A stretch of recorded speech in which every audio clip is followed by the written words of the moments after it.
Let's start. Let's start.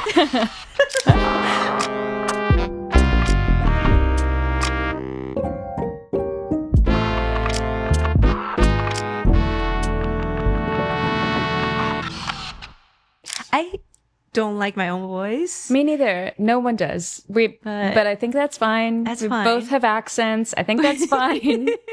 Maybe this should be accents is also a really good one. We're still okay. Talking about how we started this idea. Yes. I think we should give ourselves A for effort for giving this a start.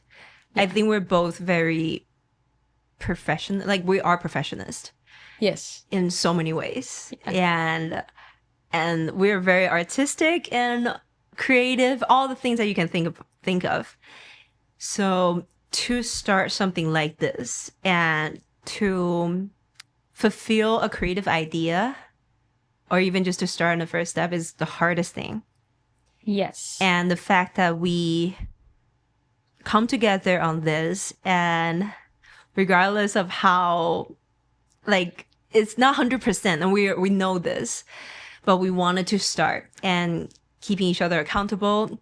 That's kind of the idea of this podcast, right? Yeah. I mean, that was the idea of us meeting up regularly already. Yeah. But I think it's worth mentioning that because you said the hardest part is starting, like you say, but also like starting, like for me, the hardest part was just to start without making a full plan too. It's the hardest thing, but it's the most necessary step. Because I thought like, oh, well, let's sit down and figure out what this, like everything about this podcast or like how it should be. And then like in a few months start recording. And you were like, no, let's just meet and record. And I think that's good because I think it needs it. So it might change a little bit. Everything will. Everything will. And so to bring it back a little bit, I don't know what prompted the conversation of that we should meet.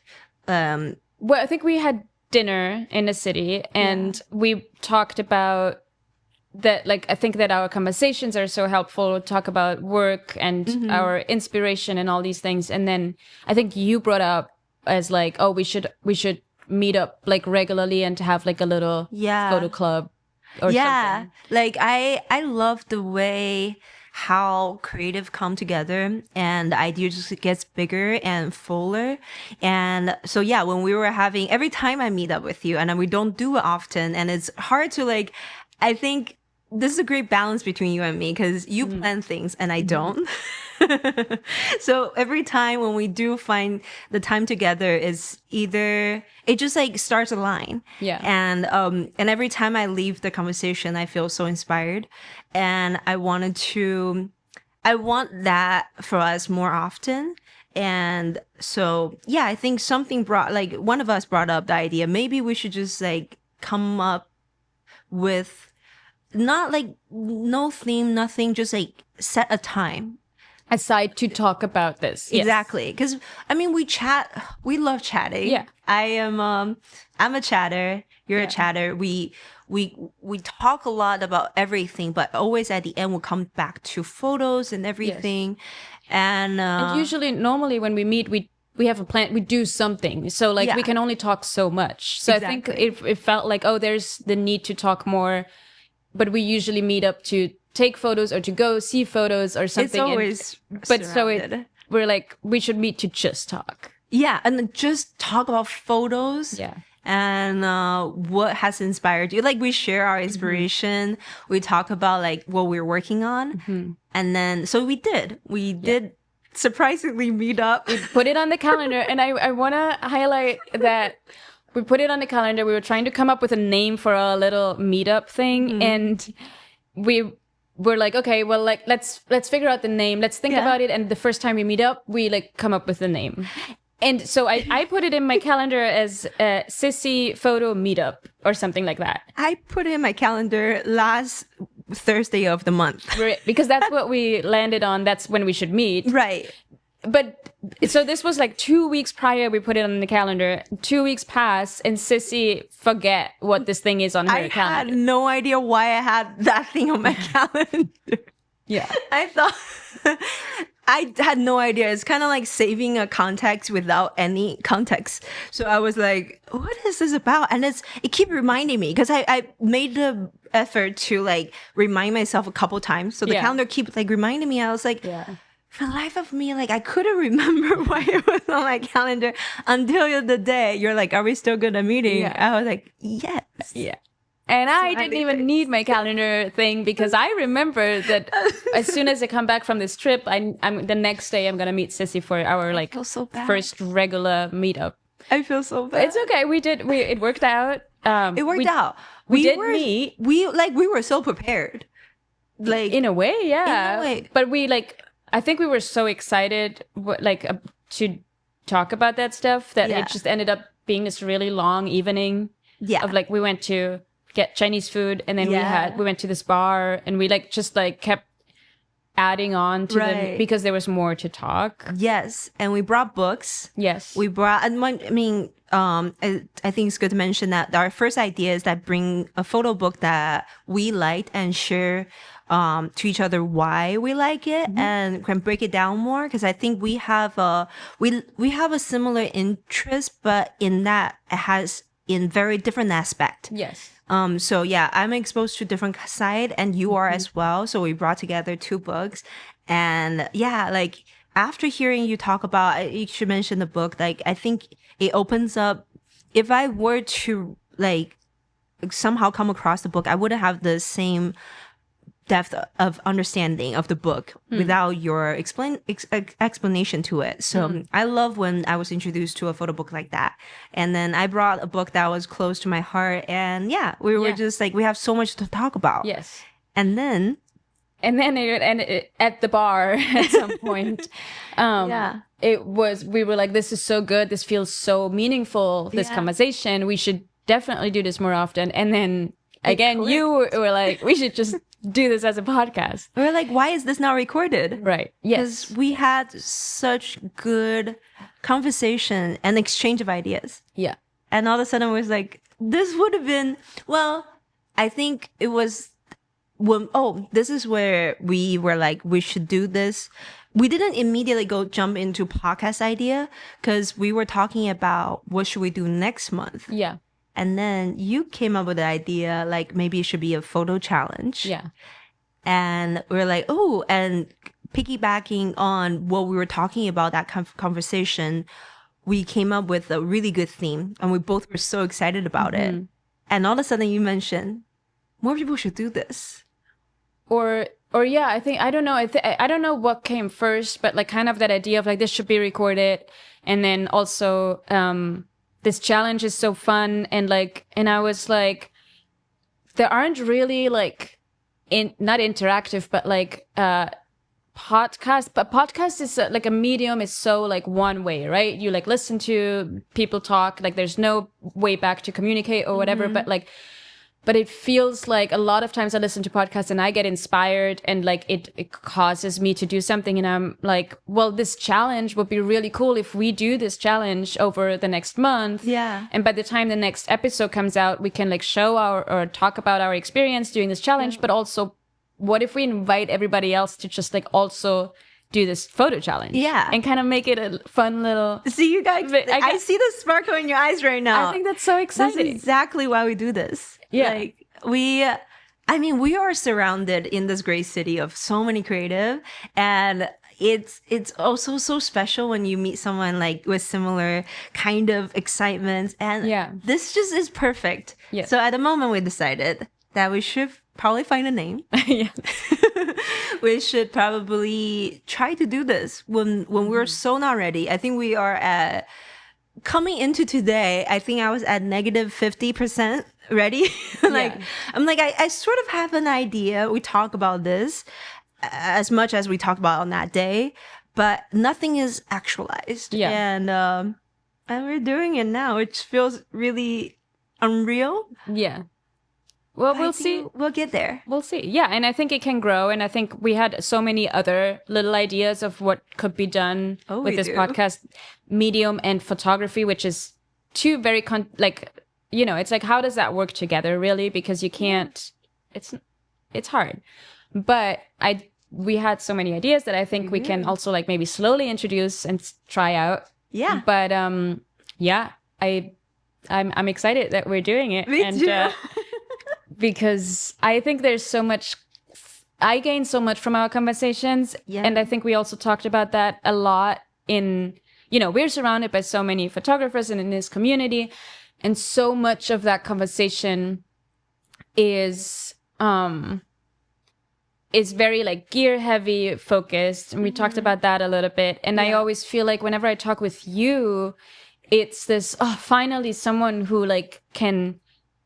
And I, now that's me. I don't want it to be mean because I also enjoy, obviously talking about all the gear and especially a film and stuff. But I feel like I've missed someone to talk on a different level about photography and more in a more abstract kind of sense about I like the word abstract. What we're photographing, why, and like why there's a certain emotion attached to like the things that you can't quite put into your setting or Yeah, we like to peel back the layers, and I think we both are very emotional in ways that sentimental, and photograph carries a lot of our emotion. And that's like a topic that we were really we were talking about a lot in our last meetup. And I think most photographer, whether they recognize it or not, we carry a lot in the way that we see the world. But maybe being also females, that I think we do think in layers, that in the way that we focus on a lot of details that transcend our experience, our feelings, in a very subtle way, and whether we realize it or not. So anyways, so yeah, like I think I just felt like it was such an eye-opener to talk with you about all these things, because it felt like, okay, it's not just me and in my head, it's like there's other people who like are craving these kinds of conversation. And I think I hope that there's more people out there that are kind of like wanting more of that like creative, I don't know what to call it. We were trying to figure out what to call that stuff, but it's like just the like I don't know. Different approach, but we'll see. Maybe someone can come up with. I think people are like, that's one thing I always keep in mind. There are always going to be people who are smarter than us, and like who can like come up with a better name and things. But I agree. Yeah, and so this is maybe a good point to mention that we also say like we're learning here because we are figuring things out as we talk. I think that's. I was looking at you, I'm like, the next point. Yes, but also, I think a lot of the things that I will say about photography is like I have to think out loud, and in this conversation, I'm actually arriving at an idea, or and so like, I think this conversation is meaningful because we're figuring things out and we're learning, and like we're not here to say that we know everything about photography and we're about to teach you. Not at all. No. I'm not a teacher, but we're here to explore. Just a processor. This is a photo processor. Yeah, so process with us. Develop. It's actually a creative therapy. Yeah. Oh, yeah. We're just here to get thoughts out, and we'll feel lighter throughout the next few weeks until the next time we meet. Yeah. I love that. Well, I think this might be a good time to introduce ourselves. If you don't know us, if you haven't came across any of our work before, well, you should go first.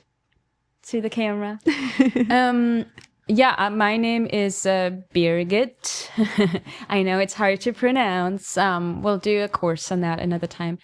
I'm the one with the Austrian Germanish accent. And I am from Austria originally, and I moved to New York in 2018. I am a photographer. I think it's fair to describe myself as a film photographer. I basically only shoot analog on film. I am kind of hesitant to break it down more into what type of photographer, because I feel like I'm still trying to figure that out, and I'm also very open to trying a lot of things, and I go through phases of types of photography. Like, I think when I first moved to New York, I was very into street photography because obviously that was like the most exciting thing in my life for the first couple of years. But then I kind of learned about myself that that's not me. And then also pandemic, you know, I had to like figure out other things. Anyway, my point is I'm a photographer, but I'm not gonna categorize it any further. And then I sort of like work in marketing in this industry and have been for a long time. I used to work at Lomography. Now I'm freelancing, but I'm doing a lot of work for Robert's distributor. So I work with a lot of different brands and analog brands. And I'm part of the New York film photography community. Wow. That's perfect, because I would also like to add, I think, Birgit, you are a few people who are involved in the like front facing film photography community as well as the back end or like the nitty gritty, like the manufacturing and the brand side of photography. So you definitely have such a good vantage point of how this community is formed and how it performs, like in all aspect. So that's a good way to put it. Maybe we should have you introduce me, and maybe next time. Maybe next time we'll do an intro for each other. Yes. Yeah. But yeah, well, okay. I'll try my best. It's very hard, I think, to introduce yourself. Yeah. So my name is Sissy Liu, and I am the one with an Asian or Chinese accent. This is so funny. I moved to the States in 2014, and I came here to study classical music. And along the way, I found my passion, which I never found in music, in photography and in just visual art. I think music was the medium that brought me into art in general, but photography was the one that actually evoked a very very emotional side of me that I never knew was there. And I really had, like, for the first time, I felt a passion to express myself through this visual medium. So I came to the city also in 2018, and I wish I knew you then, but I was very, I wouldn't say shy, but for the longest time, I never felt the confidence or the need to share my work in photograph. I think I'm still working through this imposter syndrome of being a photographer. Yeah. But in the recent years, I think right after or during the pandemic was when I was talking about this kind of burning passion, it was starting to almost burst out of my chest. I wanted to show. I wanted that creative energy to have an outlet. So that's when I started sharing online, not thinking that it will go anywhere. It just for me to really let it out. And that's when it accidentally, I always feel like it's accidental because I never tried to make it that way, but created a platform for the work I do in photography. And that is when I got my hustle blood. And I fell in love with the community at first and then into this medium more and more. And I constantly learn. I'm constantly learning. And you, Birgit, is one of my sensei and senpai. So like a older classmate and also a teacher to kind of guide me through that stage. And when you were at Lomography, and also it's good to mention that, give a shout out to Julian. Oh yeah. So Julian, I don't actually know how we like came across each other, but he mentioned that his good friend work at like lomography, and we will definitely be good friends. So we were brought together by him. Julian, just real quick, I think he deserves a proper shout out. Julian was the SX70 technician at Brooklyn Film Camera for the longest time. He was there from the start. He was one of the first people I met in New York very early on, because he would hang out at lomography. And so I met him early on. We bonded over having the same watch. And you guys did like love watches. And he became a close friend, and then my roommate. And then he discovered you online. I think somehow discovered you. But he came across your, and I think you connected and stuff. And so I met you through him the first time. And the first few times we hung out, it was only with him. And then at some point, funny, because I think he was, when you said that he's the first person you met in New York, I think he was the first photo people like in film that I've met. Like he was my introduction to the community, because I mean that just speaks value of who he is as a person. If you have never have met him, he brought so many people together, and introduced so many people into different groups, and a lot of our friends now are also introduced by him.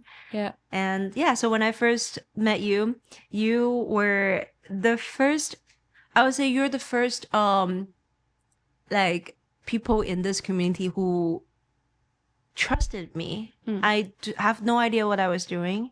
Like I said, I was always, and still am always learning, but at the time I was so hungry for any knowledge.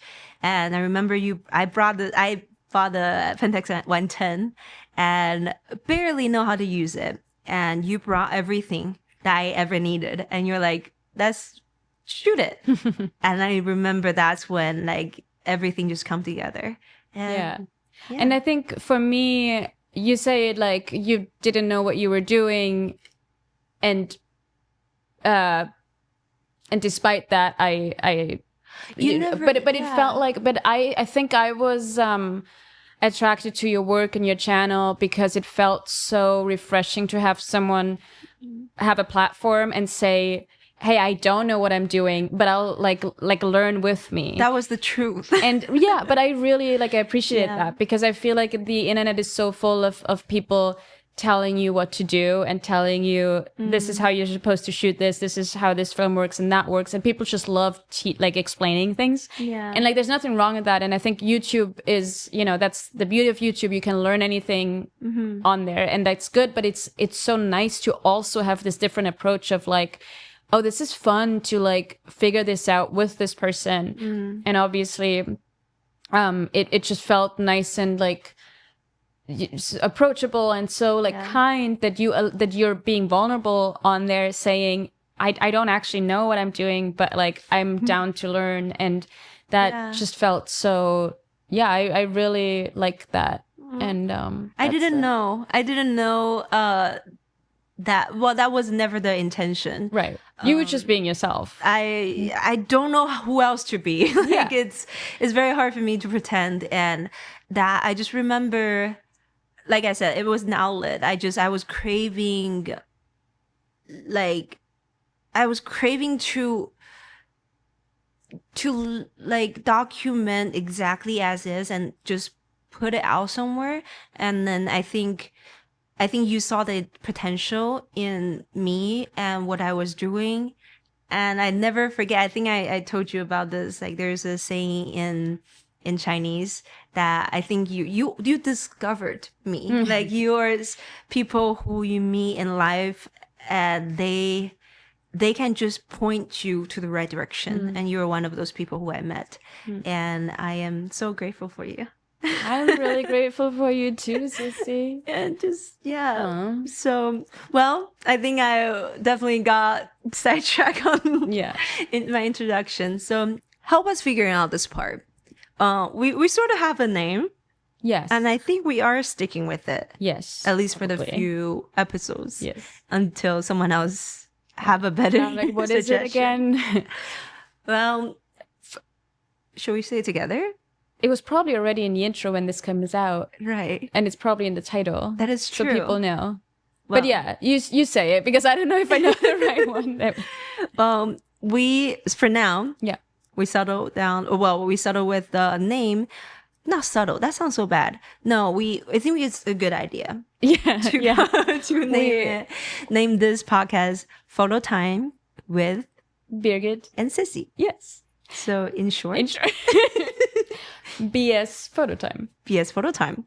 I don't know. Yeah, we played around with this BS stuff and BS. It was just natural. It's right there. Like, it's like if it's the first thing you try. So you take your name and you know. And it was fun, and then we like rearranged it and tried like I don't know. And now we have this idea that it's kind of like BS is in the image, a logo, like a monogram, but it's also like photo time with Brigit and Sissy, and so it's like I think people get cheeky. it. Yeah, and if you don't, and it's also like it also allows. It gives us the allowance to just like talk and ramble on and see, because we're not claiming that there's going to be good stuff in this podcast. I mean, hopefully there will be, but we can always say like, well, we said it's just BS. Yeah. I mean, I love the idea that this is not serious podcast.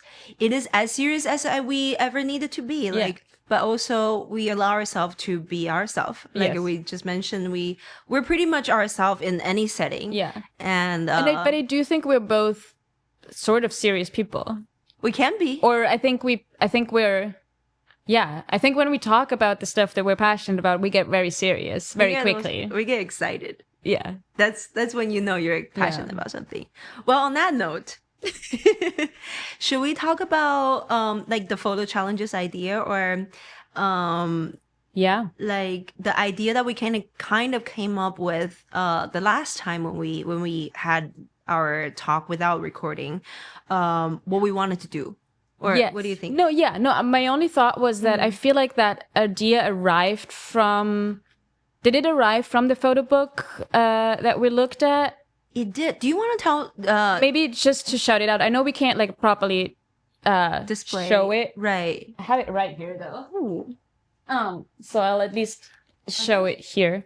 There's some more. We can go through those. Photo books? Well, not all of these books are photo, but this bottom thing is. I mean, so there is I'm never showing you how I put my photo book. How I don't display them. Yeah, I don't have a ton. I'm trying to not. I'm thinking, and we're in New York. I'm thinking of moving like all the time, and I don't want to, do all that. But I love a good photo book. This is a side question. Can I ask you, are you type A, type B? See, I don't even know what that means. Are you? I mean, your space look very clean and organized. Oh, do you usually? Well, it's funny. I don't think it is. I like it tidy. Okay. I think I could proper deep clean more often. Okay. This is great. So what type does that make me? I think from my understanding, that will lean more type A. Okay. Because that's what I think type A meant, is more like organized and tidy. And whatever that type is, I think I'm the complete opposite. So I am. My friend loved to kind of like tell me, who have seen my space, is that I'm not dirty. I'm just messy. But it's also like, I think you get a pass because I've seen your apartment, and it's like, I mean, it's a tiny studio. Tiny. Yeah. And you have a lot of stuff because you like pretty things. I think I could have the biggest space in the world, and it will still be the same. But it doesn't feel messy to me. It just feels like there's a lot of stuff, but everything it's in its place in a weird way. Yeah. Okay. I'll take that. My favorite thing, can I say that about your space? I don't know what you're going to say, but you can say it. But my favorite thing about your apartment was that we sat on the balcony, we talked, and it's a tiny studio space, and I look into it again, and I see, there's the kitchen, there's like a tiny little counter space that's full with supplies and kitchen things. So for a second, I'm like, so like, where do you eat? Right. And so I was like, when you make food or like Right. even get delivery, like where do you sit down? Do you eat it on the bed? And you're just like, oh, like usually I just like come out here and I eat out here, and that's also where I work. And I'm like, you just so this balcony table is your table for everything. It's my living room. It's crazy, It's my outdoor living room. which is great in the summer, but I don't know how you do that. I have a heater. I don't know if you noticed, like I have a heater. No, you on the said that, balcony. but. It's really sad. No, I think it's very New York, and I love that. It's very like, multifunctional. Yes. No, and I like it. And I love that that's like, you're like, well, I want to live in the city. And that's like, what it takes. And I would do the same if I was alone. I think that's awesome. I think, I mean, I know this of myself that I think I experienced really bad FOMO. I wanted to be in it when I want to. And at this era of my life, I want to be in it, Yes. whatever it is at the moment. I love Brooklyn. I love Queens. I think it took me a while to realize I really do love all like different borough, and I will like get myself into different area. But I told myself that when I like before I moved to New York, I told myself I wanted to be in the village. Yeah. Any of the like the Greenwich Village, West Village, East Village, and I never thought it would be possible. So when I found my place that's rent stabilized and with the outdoor space, a tiny outdoor space, it's hard to give it up. So yeah, I would have taken it too. for now, I can still handle it. Yeah. Maybe when life changes at sometime in the future, it will start to feel. Right now, I'm still like making it work. Anyways. Can I ask? I know the camera is not pointing that way, but because I have this vantage point of view, the light. Well, let me describe this best I can. We're by a really beautiful window, and the light right now is the sun is going low, so we're getting beautiful window light spilling into this wall that is on the other side of the camera, and there's some little paintings and a little easel that has I assume is unfinished painting on it. It will probably be unfinished forever. It will be. So my whose unfinished- is it? I paint sometimes, but I only paint these like cloth things. Like It's so beautiful. I don't know how to paint, but Dave got me an oil painting class once, and I went, and then I was like, I'm just gonna do this, and I got obsessed with painting. No, I love it. Drapes. Yeah, because I'm really bad with straight lines, and I also, but I think what I'm self-aware. yeah, but I also I love like figuring out the light and the movement of it, and so I was like, maybe water I could do. Oh, that's so hard. But yeah, but like it's something that I feel like I would be excited to try, and I think with oil painting where you can change so much at any point, like doing like shapes and like movements is like a fun thing to just like keep trying until you get to a good point where like I think straight lines is like you mess up. Well, okay, this is funny because we might there might be a little sidetrack on this. I wanted to kind of explore that. I think this is perfectly describing your photo style. Oh, really? I think so. Because while I think you do like landscape and still life in some way, but I think we talk about this. We struggle to take a photo that is in some way like very straight with, I think we look for movement. Yeah. I think we're always looking for some sort of movement, whether it come from like a person, like wind, or like we always need that in our photos. Yes. Because we talk about like we struggle taking this just a plain photo of a plain scene. Right. I think I can do straight lines in photography. Yeah. But but there still needs to be something dynamic in it. Dynamic. And like, and so it could be just like the light hitting it in a way, but like it needs life. Yeah. I think I have the most trouble with landscape that's so vast, where like I feel like I can't, there's only one angle to take this. Like there's not much I can put into this or do other than nailing exposure. Right. But for a more like creative approach, there's not much I can do to make this interesting or different. And so I think that, dynamic is maybe the word. Yeah. Because as photographer, I think we have advantage of, I always think of photographer as a second creation of something that already exists.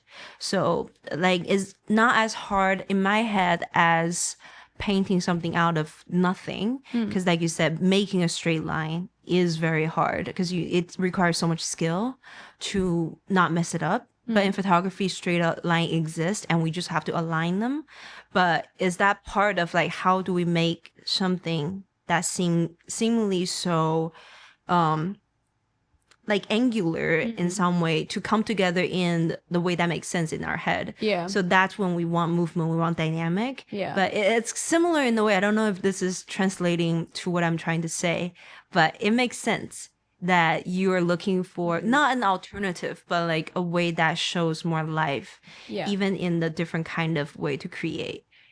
Yeah. Interesting. I never thought, I don't do it enough to really know what I just you don't have to.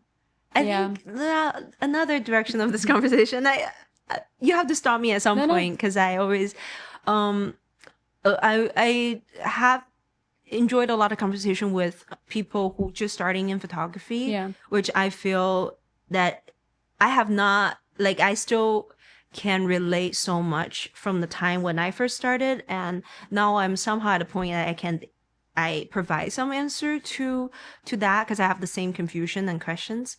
Is that when people say, I don't know where to start, like I just like to take what I think look nice. Yeah. And I think that's a great first step because you have to do enough to realize that you will never really, like, I think everyone has a preference. It takes time to train your own eyes and your brain to recognize what your preferences are. Yes. And I think that's a good point because I think sometimes when people start out,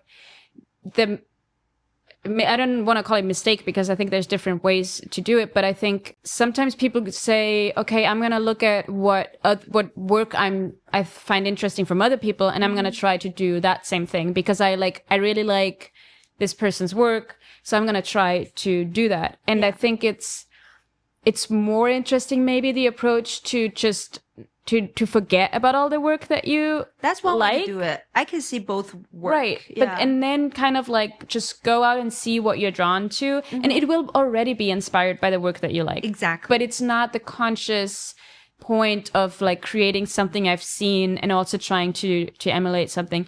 But it's like seeing what you're drawn to, because I think while it's inspired by other things, you'll also notice your own stuff. Like I agree. And then when you look back and look through your archive after a while, you'll maybe notice, okay, yeah, like that makes sense. I'm drawn to these things, but hey, what's that? Like, why do I keep taking these types of photos or this motive? And then you either learn something about your style or yourself, or feel like, oh, I do that too much. I need to stop this because it's getting boring. You know, I think there's something in like just allowing yourself to just take whatever without a plan or without being too in your head about what you want to take. And to come back to it. Like when you are separate from the work, then analyze it, come back to. This might be a good way to bring this conversation back to where we started in the photo book. Because you mentioned something that from that book is very melancholy, right? Is that the word? Melancholic, right? Yes. Melancholic.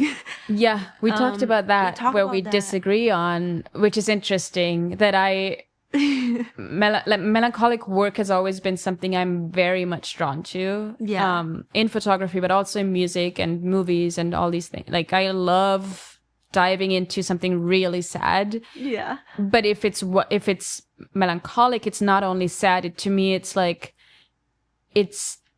it somehow also makes you happy for being so sad. It's like this perfect, and it's really hard to do, I think. It's not. It is, but it's just this beautiful sadness. It's something where like, yes, this is like, sometimes I want to dive into that, and I will cry, but I will also feel good about it. you told me that you seek for that emotional attachment that like sometimes Yes. you will want to. I want to feel sad, but in this very specific way where it's also good. And it's really hard to explain. And But yes. I understand logically. Yeah. I couldn't relate emotionally. Yeah.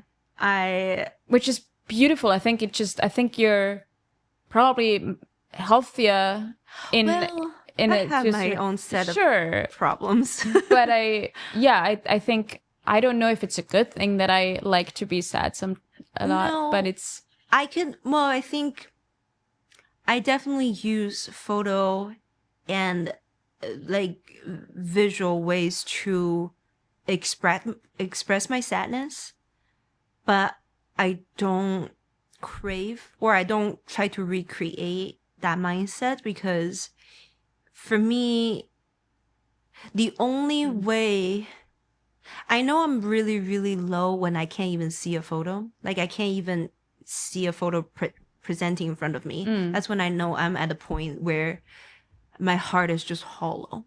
And I guess I got scared at those times. So I never want to go back to that stage. I think right before that might be beautiful or like right before and after that lowest time is when I can still produce work. And maybe that is what you would say, like having those very sentimental work. okay. That I think.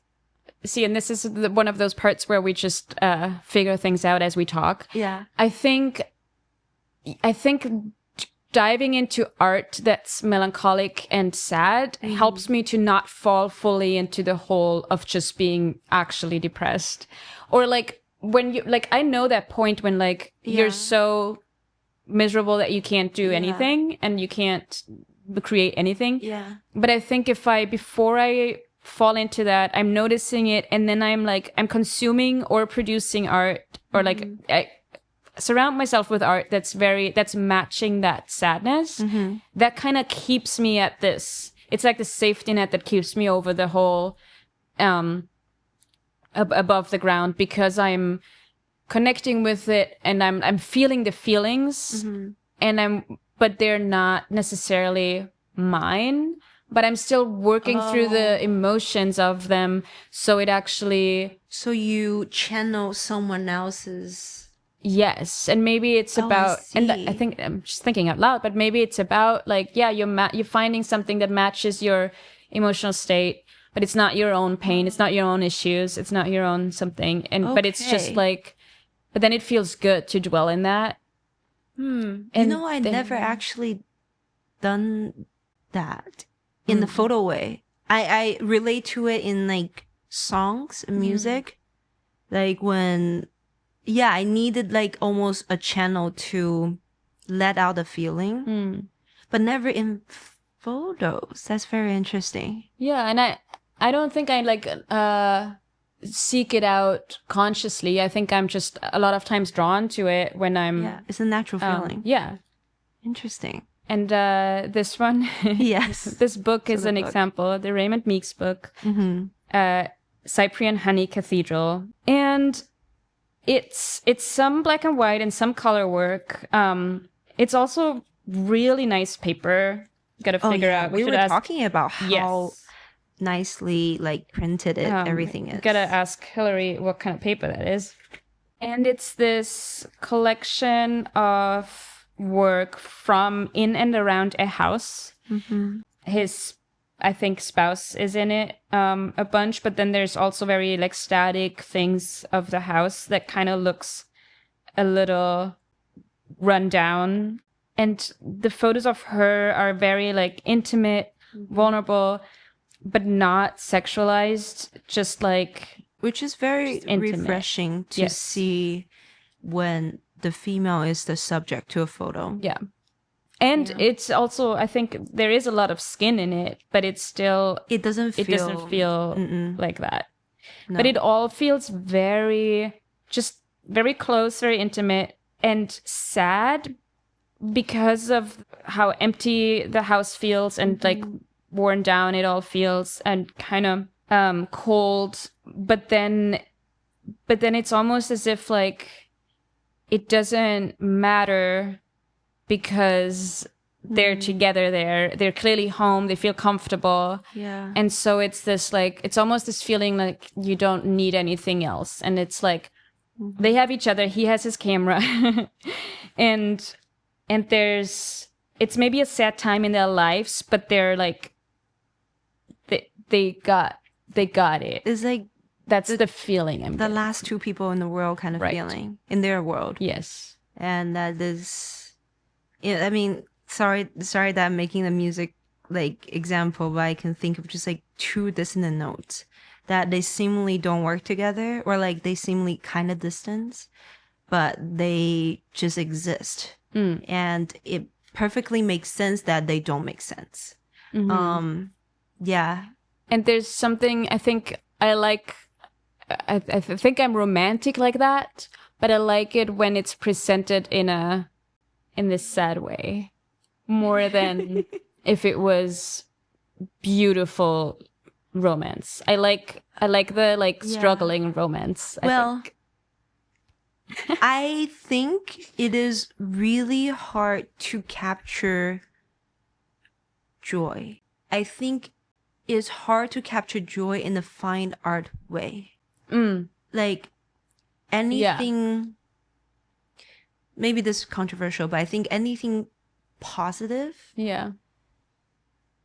is very hard to come together in the way that, because and I wonder if that's also because the fine art world likes making people think, like different, like something deeper, more, like something below a surface. And I think happy emotions, like it's so blunt. It's like easy to forget. There's nothing. It's hard to show that with like on deeper levels. It's like, because even when you're like, when you're happy yourself, you're not like gonna go into yourself and try to figure out all the like nuances of it, or like try to figure out what it means. I don't know. Then you're just like happy. You're just like cool. Like you're content. So you're not trying to fill any hole. Right. So you're not digging deeper. Right. And I think it isn't as complicated as like a sad feeling is always kind of complicated, and like there's layers to it. There's different chambers you can explore, and I think art wants to be explored. Yeah, if it's happy, it's like a happy image is a joy, and please prove me wrong if someone out there knows an example that's doing it really well. I think there's more ways maybe to explore in an artistic way negative feelings. Well, like I said, I understand it logically. Yeah.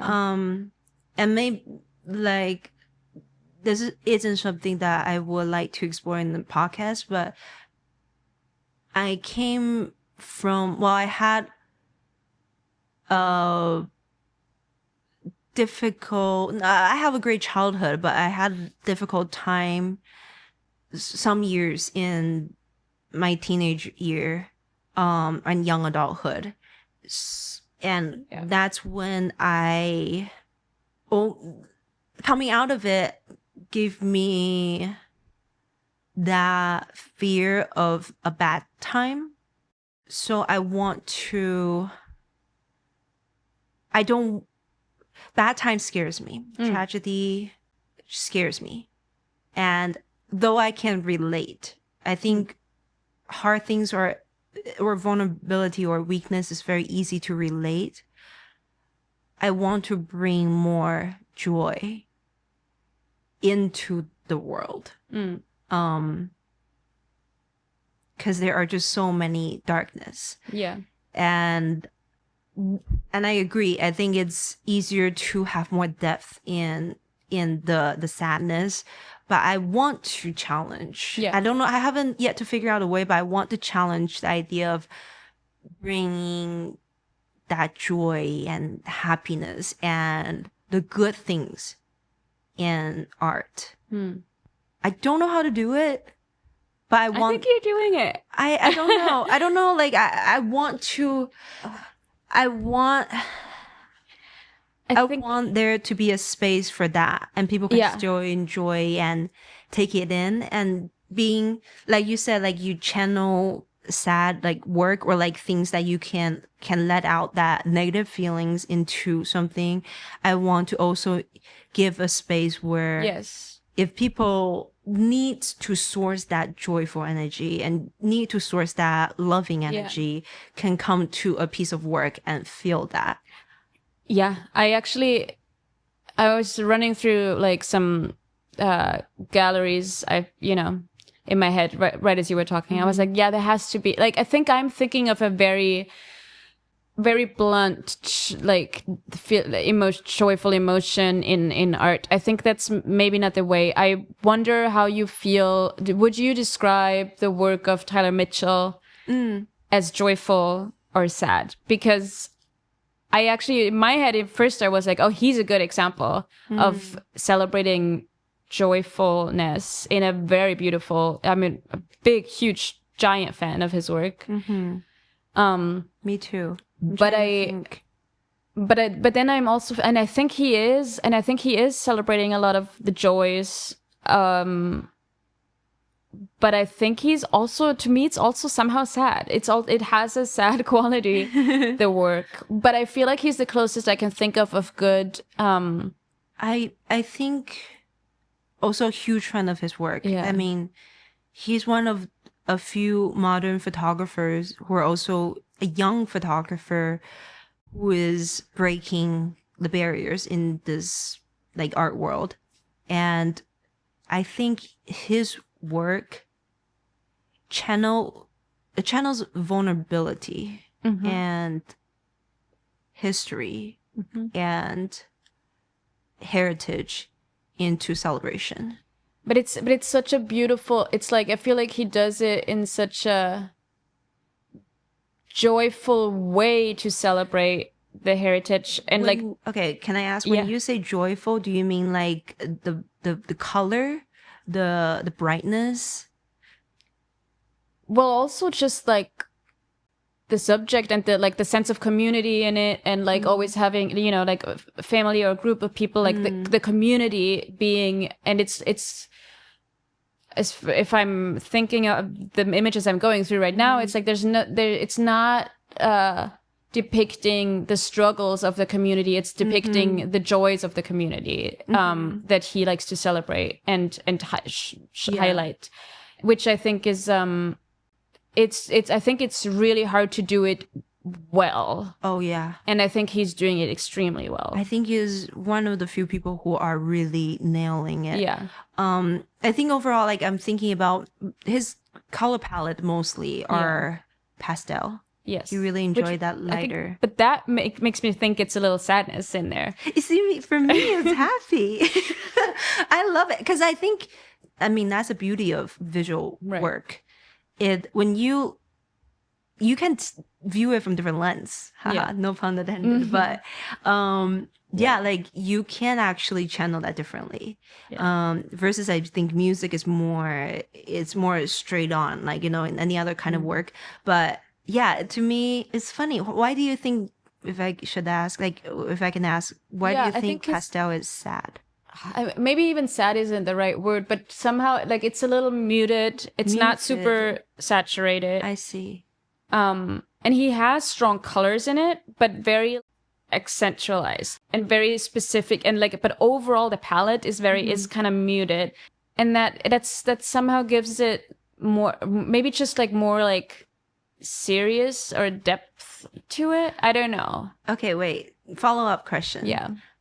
Do you think spring is a happy season or a sad season? Well, spring is a happy season. Because why is that? Well, because it's like the beginning of stuff, right? It's like hopeful. It's like you end the cold, dark times, and it's like more light, more like things starting to grow again. Life is starting up again. I think, okay, so to my point, I think Tyler Mitchell's work for me is like spring.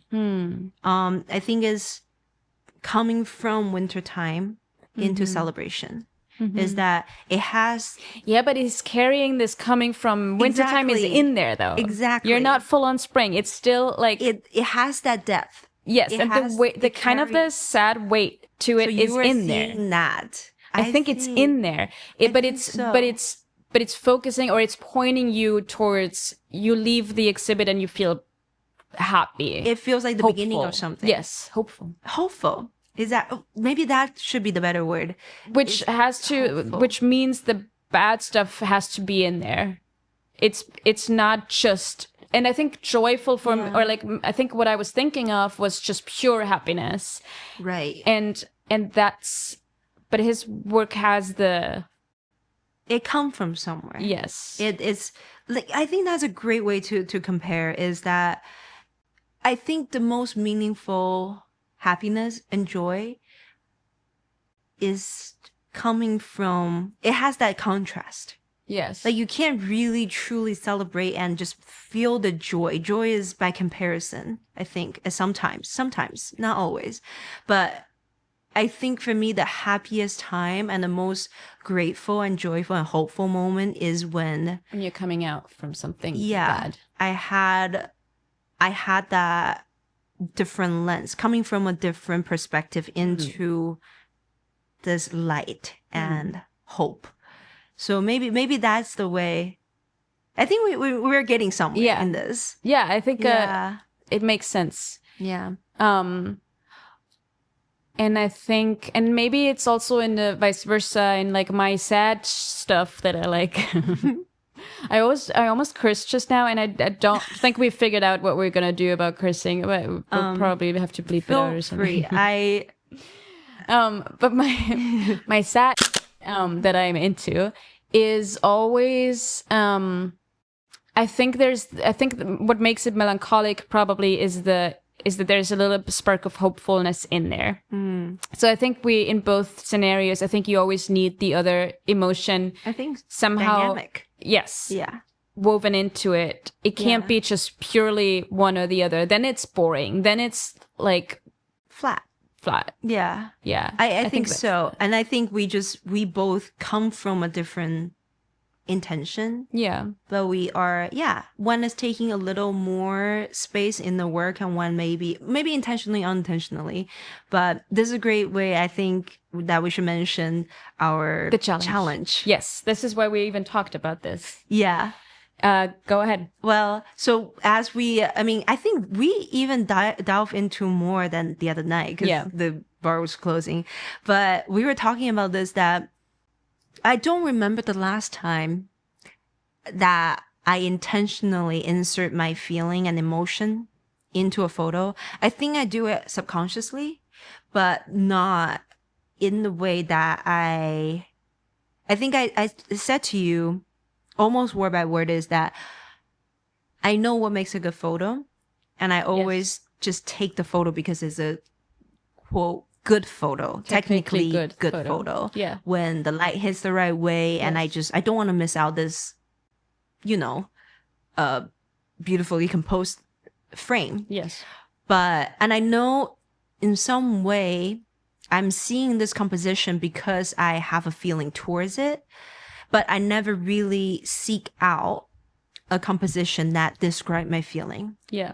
And I wanted to challenge myself and us to reverse that process. Yeah. So to kind of like forget about everything you know about what makes a good photo, but really just try to capture a feeling, an emotion that is even that kind of like you look at the photo and you're like, it's there, but I can't pin down why. Right. I can't say it's because of this light or this composition, or it's kind of just like somehow in there.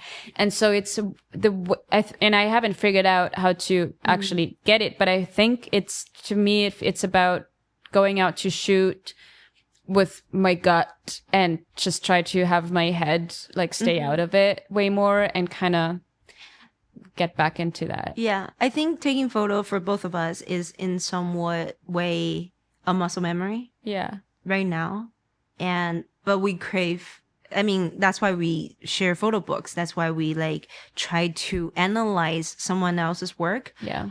Because we crave that connection. Yeah. And yeah, like I think we are just trying to make that connection again in our heart, in our brain, and into our photo. So that is a challenge that we would like to extend that, invite to more people, whoever is listening to this very first episode. We have to figure out how people can share that. Their work, yeah. Yes. So I don't know if there's a hashtag we should use or if we have to have something where people can submit it. I don't know. I don't know. We got some time to figure this out. So it's in the description of the video. We can put it over. I know, like... Oh yeah, let's put it over. But like audio-wise, we put it in the Spotify note. I'm sure there's some notes on Spotify. I don't know. We have to figure that out. Okay, we have to figure this out. But we'll add this. We'll make sure. Maybe we can like edit in this in the description. Part. In the description of the Spotify episode, regardless. Yes. Yeah, we will make sure that you can find it in the description. Right. In both when we know how to do that. But yeah, Spotify. Like we're probably gonna take like a month. We'll do an episode a month, so we'll have a month to shoot this, and hopefully in the next episode we can talk about where we are on that. Yeah, and we can share we can describe to our audio audience that how we compose the photo, how do we see in words, and if you do want to see them, we're trying to figure out what's the best way to present those photos from the community and from us. I mean, ultimately, the goal is that although we're doing this alone, like the two of us in this room, we wanted this not to feel like an exclusive time for just the two of us. Is for everyone. Yes. Like we want to build a safe space for a lot of people who might relate to our story, relate to our feeling and our approach in photos, and grow with us, right? Like learn with us, explore, and add input, because we're like clearly like we haven't figured stuff out, and so we're trying to figure these things out. But if you have input, like absolutely contribute, and because we are both craving for more of that. And I'm sure more people are. If we are I can't imagine we're the only two in this world who are craving for this. Yes. So I hope you find us somehow one way or the other, and we can do it all together, so it doesn't feel like too lonely, and if we can keep each other accountable. Yeah. So. And I always like to like not too much pressure on like a challenge. Like I was saying to you, like I think it's also okay if we come back after a month and say, actually, I didn't achieve what I wanted to do, but here is like how I tried or why I struggled, and then we can explore that. Exactly. I think it's also okay. Yeah. But it's the like trying that we should hold each other accountable to. And I want to add one thing though, like although we both shoot film pretty exclusively, this is not limited to the medium of film. Yep. I don't like the idea that people who shoot film only like to look at film. I think a phone photo does as good as a job when you put your emotion and like try to speak something, when there's a story to tell. So I have actually taken some photos on my phone when my camera isn't around, it isn't available. Yeah, I do that too. And it's just this, I think, is a practice. We're not trying to create art right now. We're practicing our skill, our craft, and hopefully we can build that connection and build that basic strong enough that translate into our like professional work at some point. But this is, so again, the challenge is to capture emotion and forget about your skill set. Does that make sense?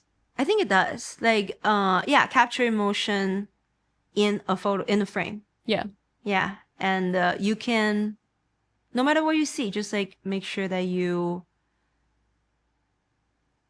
take a photo that tells us how you feel. In some way. Like, or it doesn't have to be how you feel. Right. It's just but emotion. But like we know what emotion you're capturing. Like we all feel it from this image, and it evoked an emotion. yes, it evokes an emotion. Okay. I think it's very vague and good. But to I think start people with. know what. No, I love. I think vague is a good idea because it gives us breathing room and room to explore and be creative. But yeah,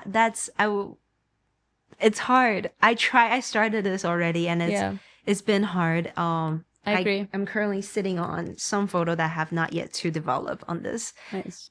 I had to shoot a very low ISO film for work, and I noticed that it's much easier for me to get into this headspace of just like forgetting the rules when I'm shooting something where I actually feel like, well, this is kind of just a test run because I don't actually know how this is going to work out, what it's going to look like, and how it's going to function in this light. So I'm just going to see but I noticed I'm trying more because I don't understand the film enough to know exactly how to use it. Out of your comfort zone. Correct. And I think because I'm someone, if I have a new film, I'm not gonna research the shit out of it. I'm gonna just see That's very what tight the first of you.